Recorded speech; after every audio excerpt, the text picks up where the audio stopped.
Welcome back. Today is National Craft Small Batch Distilleries for those who appreciate a cocktail. Today recognizes the growing movement of craft spirits as new distilleries continue to introduce craft liquors across the country, including right here in New Mexico. We're joined this morning by our good friend, historian Rafi, to tell us a little bit more. Rafi, good morning. Good morning. Welcome back. Thanks again so much for being here this morning. On a Monday morning with aqua vitae, as it was no whiskey. It means water of life. So good jolt to start the week. Yeah, definitely. So tell us, when did distilling begin? Distilling started in ancient Egypt. They were making perfumes, not alcohol. Okay. And then you have ancient Greece that does distilling as well. So we're talking thousands of years ago. But when ancient Greece did it, they did distilling to actually separate the salt from the ocean water to get some clean water. Yeah, they were doing that even more than 2,000 years ago. And then it's not till about 1,000 years ago that you have distilling for alcohol, which starts in Italy. They're doing it with grapes and wine versions. There's actually some different liquors that they're making. And finally, with whiskey, you have that starting about 500 years ago in Scotland, although some people say Ireland, but in that part of the world, about 500 years ago. So distilling has a long history for different, products, including, of course, eventually alcohol. Whiskey has become very popular in the USA. Why? Because there's a few reasons. It's kind of very unique to the United States in terms of the many styles of whiskey that exist in the U.S. There have been many that have been created here. For example, bourbon has been created in the United States. But another reason is, of course, immigration from Scotland and Ireland in the early part of the colonial period in the United States, or what becomes the United States, and they bring that distilling process from Scotland and Ireland over here to the United States. In fact, and I would say reason number 3 is George Washington, because he's a father of the country. He himself was a distiller, although when he made whiskey, they didn't age it. So the whiskey back then was clear, believe it or not, so it tasted very different. But Washington, of course, was also involved in the Whiskey Rebellion. He helped put it down.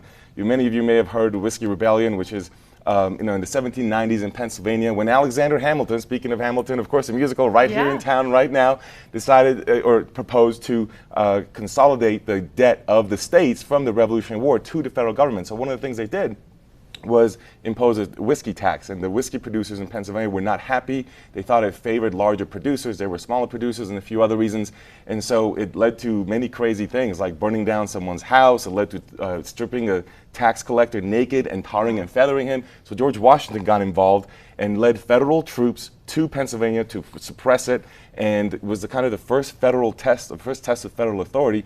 And the final thing I would say that makes whiskey so popular in the U.S. is in the 19th century, so a couple generations later, during the voting, when you would go voting, people would give you shots of whiskey to kind of earn your vote. Talk so whiskey about was incentive. a part of the American process. Yep. All right. So we've also seen big growth here in New Mexico when it comes to distilling. We've been popular for a while with the beer, but distilling is really taking off. How come? Distilling in New Mexico, I would say, focuses more on the mezcal, right, and the tequilas. And we have a couple options right there. So yes, we have the brewers with the beer, and then distilling on the liquor focuses right there. So we have a couple of whiskeys. We have the red corn and the blue corn whiskey. And then we have the New Mexico versions of tequila and mezcal. Now, mezcal technically means baked agave or cooked agave. It's in the indigenous Mexican language, or one of the indigenous Mexican languages.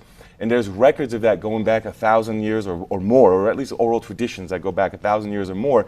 It's not until the Spanish arrived that there's written records of actually distilling the agave, because at first they would do fermentation process only, then the distillation process comes up.